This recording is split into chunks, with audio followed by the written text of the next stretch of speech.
नायक। SR नायक के बारे में ये बता दूं कि वो गैस्ट्रो के प्रोफेसर थे, लेकिन वो रेजिडेंटों के पढ़ाई लिखाई के लिए बराबर लगे रहते थे। एक दौरान उनको पेट में दर्द हुआ, एक बार उनके रेजिडेंट के शादी के सालगिरह कार्यक्रम में इतना ज्यादा उल्टी हुआ, वो आए जब एसजीपीजीआई रात में, तो उनका रात में ही जांच किया गया, पता लगा कि उनके पेट में कैंसर हो गया है। मतलब इतना दुखद वो घटना घटा। इतने बड़े प्रोफेसर एसआर नायक का देश में विश्व में नाम है गैस्ट्रो में। तो प्रोफेसर एसआर नायक ने वो जांच देख ली थी। वो उन्होंने अपने स्टूडेंट से पूछा, प्रोफेसर राजन सक्सेना से और प्रोफेसर सारस्वत से, कि व्हाट इज द स्टेज। तो कोई क्या कहे उनसे। उन्होंने खुद ही देख लिया था कि अब जीवन 2-3 महीने का बचा है। तो सर ने कहा कि सर आपको ऑपरेट कर देते हैं, भर्ती कर देते हैं। कि ऑपरेट तो कर दो, भर्ती नहीं होऊंगा, मैं जितना टाइम बचा है उतना तो पढ़ा लूं। तो राइल्स ट्यूब लगा करके प्रोफेसर एसआर नायक क्लास लेते थे, राउंड्स लेते थे।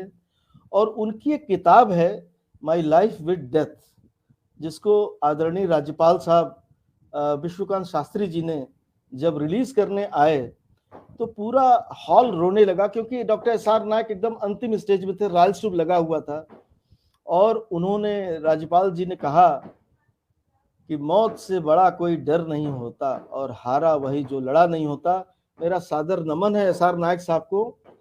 और नायक साहब ने क्या कहा, उन्होंने कहा कि मेरी अंतिम इच्छा इस लिफाफे में बंद है, और मेरी पत्नी जो प्रोफेसर हैं जेनेटिक्स की, उनको मैं नहीं दे रहा हूं, मैं प्रोफेसर सीता नायक को नहीं दूंगा, इसको मैं आपको दे रहा हूं निदेशक महोदय, जब मेरी डेथ हो जाए तो इसको खोल दीजिएगा। उस अंतिम इच्छा में ये लिखा हुआ था कि आज सभी लोग मेरी याद में एसजीपीजीआई में 2 घंटे ज्यादा काम करिए, जिससे कि मेरी कमी महसूस ना हो। दूसरा उन्होंने लिखा कि कोई मेरे साथ शमशान न जाए सिवाय 4 लोगों के, जिससे कि एसजीपीजीआई में मरीजों को दिक्कत ना हो। अद्भुत अद्भुत। ऐसा मतलब प्रोफेसर एसआर नायक जैसा महान चिकित्सक का दर्शन मैं किया, इसका मुझे गर्व है।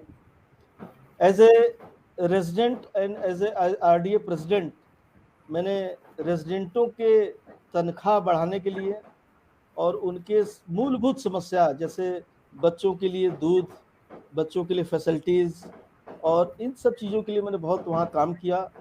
ऐसा नहीं कि मैं उसके लिए कुछ बहुत अपनी बातों को रख रहा हूँ, लेकिन ये मैं बता रहा हूँ कि उस दौरान जो हमारे रिसर्च स्कॉलर थे, आज भी हमारे साथ जो मित्रता उनकी है, वो ये कहते कि डॉक्टर साहब आपने जो कुछ भी किया आज तक, लोग कई बार लोग कहते हैं कि वो पेड़, वो जंगल, वो सभी कई बार हम लोग को खोजते हैं, हम लोग भी उनको खोजते हैं।